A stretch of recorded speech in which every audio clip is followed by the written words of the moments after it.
Now that we've talked about how to do it, let's actually perform a partial fraction decomposition for the following rational expression. We have the rational expression 18 divided by the product of x minus 2, x minus 3, and x plus 5. Now because the denominator is already factored for us, first thing we're going to do is rewrite these so that we have three individual rational terms with those three factors in the denominators. Because each of the denominators contains only a linear factor, each of the numerators is going to be simply a constant. So we'll refer to those three numerators as a, b, and c respectively. Now, next step of the process is we are supposed to multiply both sides of the big expression by the lowest common denominator. Reason being, we're clearing out all of the rational expressions so that we can work without them on both sides. Now, the thing that happens on the left-hand side is very straightforward, very basic. The thing that happens on the right-hand side is a little more complicated. On the left-hand side, all of these factors are simply going to cancel each other out, and we'll be left with 18. Now, in the event that we don't want to do that, strike that.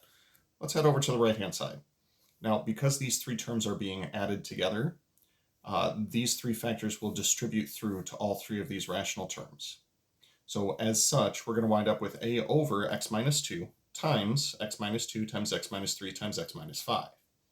Now, the factors of x minus 2 are going to cancel each other out, leaving us with a times x minus 3 times x plus 5.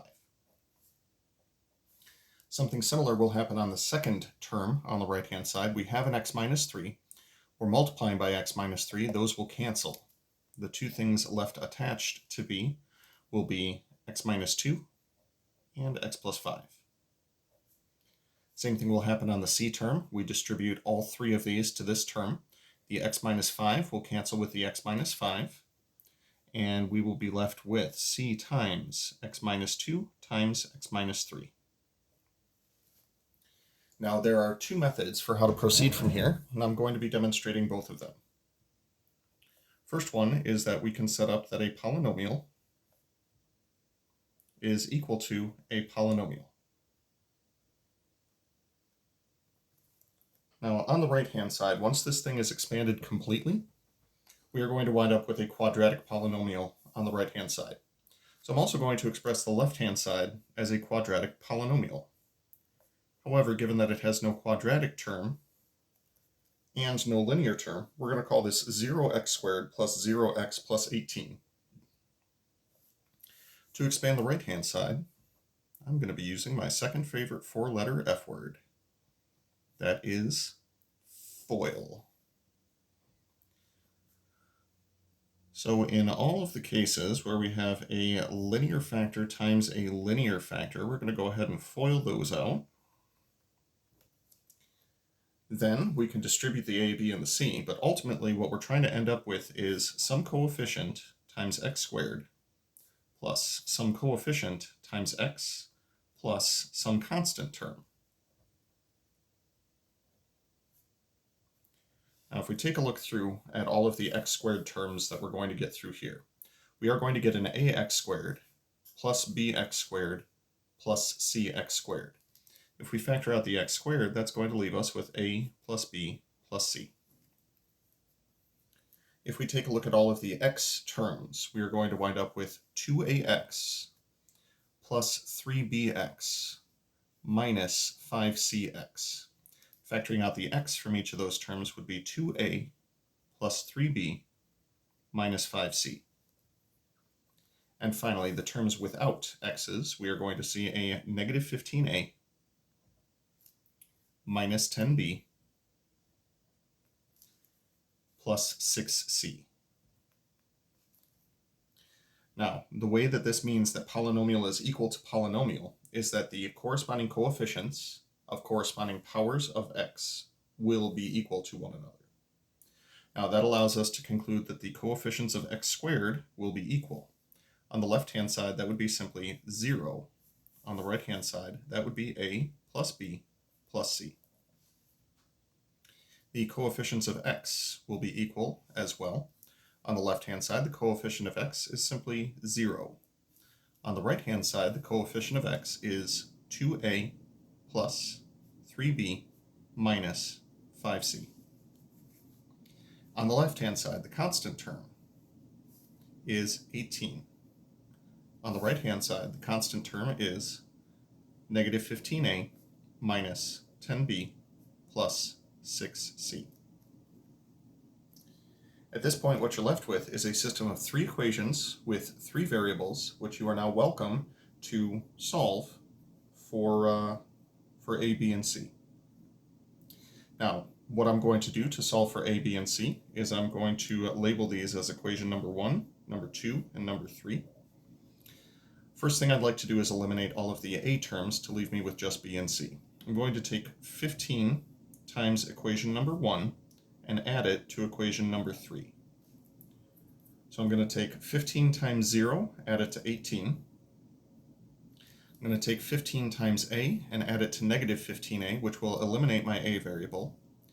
15 times b, add it to negative 10b, that'll be positive 5b. Then I'm going to take 15 times c, add it to 6c for a total of 21c. To further eliminate the a variable, I'm going to use the first two equations. So I'll take negative 2 times equation number 1. I'm going to add it to equation number 2. So negative 2 times 0 added to 0 will be 0. Negative 2 times a added to positive 2a, that is where an elimination will take place. Negative 2 times b added to 3b will be simply b. Then negative 2 times c added to negative 5c will be negative 7c. So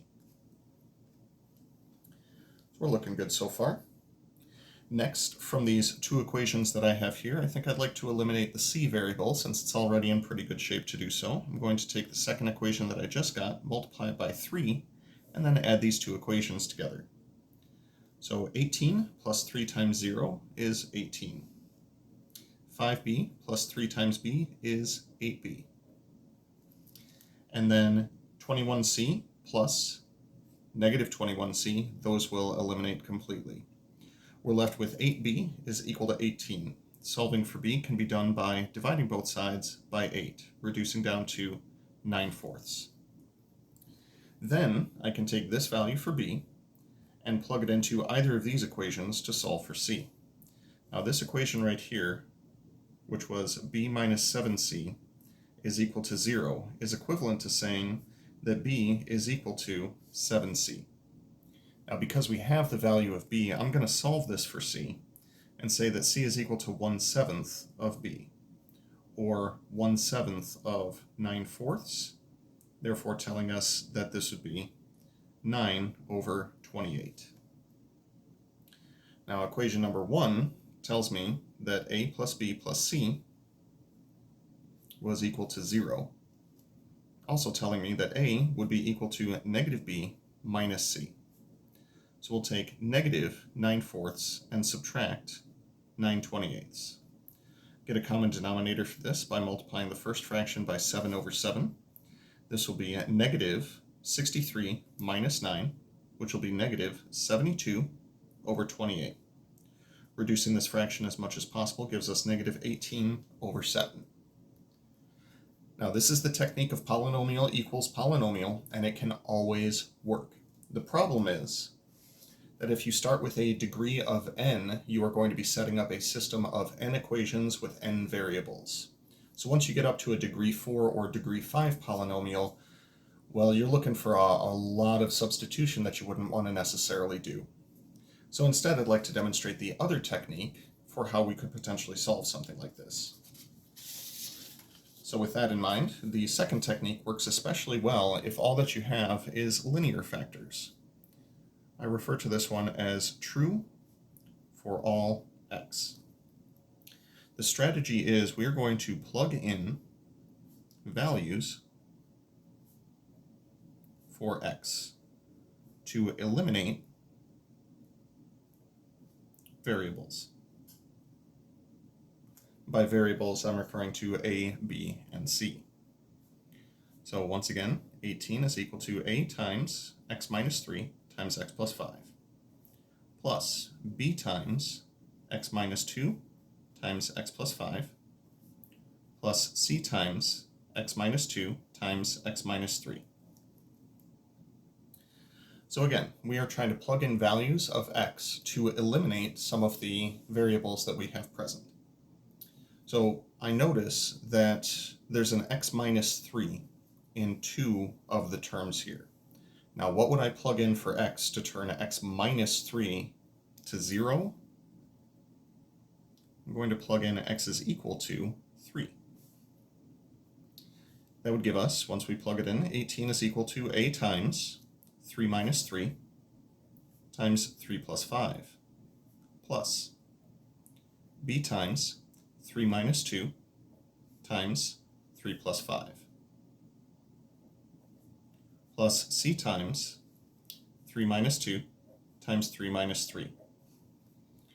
What we're left with after all of these shenanigans ensue is 18 is equal to 8b, telling us that b is equal to 18 over 8, which reduces to 9 over 4, same as what we got using the previous method. Now if I'm interested in solving for b, nope, just did that. If I'm interested in solving for a, the two factors that b and c have in common, they both have an x minus 2. What I'd like to do is plug in something to turn x minus 2 equal to 0. So I'm going to plug in x is equal to 2, giving me 18 is equal to a times 2 minus 3 times 2 plus 5 plus b times 2 minus 2 times 2 plus 5 plus c times 2 minus 2 times 2 minus 3, leaving me with a is equal to, 18 is equal to negative 7a, telling me that a is equal to negative 18 sevenths. Finally, if I'm interested in solving for c, I would want to plug in something to cancel out the a and b terms. Now they both have a factor of x plus 5 associated with that, so what I'm going to do is plug in x equals whatever value is going to turn x plus 5 equal to 0. Well, that would be x is equal to negative 5. We wind up with 18 is equal to a times negative 5 minus 3 times negative 5 plus 5 plus b times negative 5 minus 2 times negative 5 plus 5 plus c times negative 5 minus 2 and negative 5 minus 3. This results in 18 is equal to negative 7 times negative 8, which is 56 times c. Dividing both sides by 56 and reducing by a factor of 2 will give us 9 over 28. Now when we compare that to the results on the previous page, we got b is equal to 9/4, which is what we got on the previous page as well. We got a is equal to negative 18 sevenths, a is equal to negative 18 sevenths, and we got c is equal to 9/28. C is equal to 9/28. Now, having gone through this both ways, you might automatically prefer doing this the second way, but I will let you know that both of them have uses, and the second one is just a particularly good tool in this case. The big important conclusion that we're able to draw from all of this is the original expression was 18 over x minus 2 times x minus 3 times x plus 5 is going to be equal to a over x minus 2.